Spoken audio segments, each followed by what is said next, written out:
Ils sont maintenant les criminels les plus recherchés au Canada.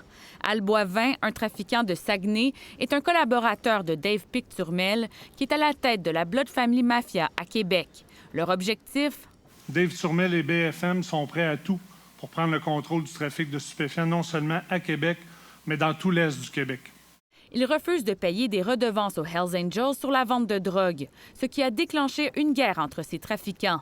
L'enlèvement et la torture de membres du milieu criminel à Saint-Malachie, près de Québec, a marqué les esprits l'hiver dernier. Devant cette flambée de violence, les policiers ont décidé de prendre les grands moyens en les inscrivant sur la liste du programme BOLO pour Be on the Lookout ou Soyez aux aguets en anglais.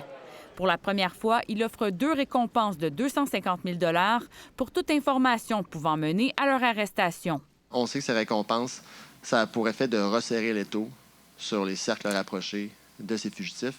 Al Boivin était par ailleurs sur cette liste des fugitifs depuis avril, mais la Sûreté du Québec a décidé de faire augmenter la récompense le concernant. Le renseignement nous permettait de voir que M. Boivin, malgré qu'il était recherché, continuait à alimenter, si vous voulez, son réseau et à utiliser des gens pour commettre des crimes très violents.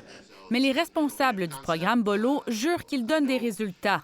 Depuis 2018, 30 des 70 fugitifs de la liste ont été arrêtés. Demander l'aide du public peut changer la donne, selon ce policier retraité du SPVM. Ça fait cliché de le dire, mais souvent, ça peut être le morceau du casse-tête qui va manquer, qui va s'imbriquer avec les informations que nous possédons déjà. Toute personne qui détient de l'information à propos de ces fugitifs est invitée à contacter les policiers. Les récompenses sont en vigueur jusqu'au 3 juin prochain. Ici Audrey Neveu, Radio-Canada, Montréal.